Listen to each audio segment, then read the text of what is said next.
There is a man who sits in a leather chair and listens to the broken pieces of human lives. He is still.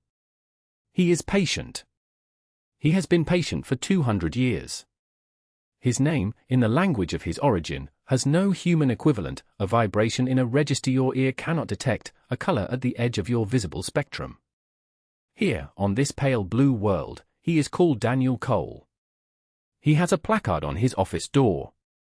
He has a certificate on his wall. He has a sister named Sarah who brings him coffee he cannot drink, and he pours it into the soil of a ficus plant when she is not looking. The ficus is thriving.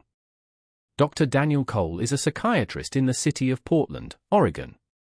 He has held this identity for 11 years, long enough to accumulate the lines around his eyes that humans expect, short enough that no one has noticed they never deepen.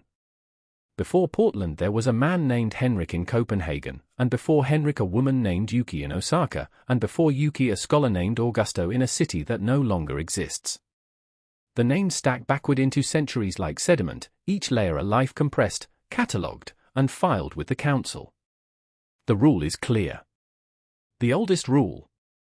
The only rule that has never been amended in 200 years of occupation, if that word can even apply to a presence so deliberate, so undetectable, so gentle it has left no mark. The rule is, observe. Record. Do not interfere. Tonight the city breathes rain. The office is quiet. The last patient left 40 minutes ago, a man named Gerald who fears his own shadow and is slowly learning not to. Vael, Daniel, sits at the window and watches the street below the way only someone deeply unhuman can watch, not with boredom or pleasure but with the precision of an instrument calibrated across centuries. He reads the city the way a geologist reads stone. The couple arguing under the awning of the Vietnamese restaurant. The teenager on the steps of the library, hood up, earbuds in, crying with a stillness that most adults have already forgotten how to perform. He reads them and he records. That is the function. The council's patience is geological. They are not conquerors. They are not missionaries. They arrived when human civilization was just beginning to stitch itself into something resembling continuity, and they have watched every stitch since. His personal log tonight contains 42 entries. A woman on the third floor of the building opposite has not opened her curtains in 6 days.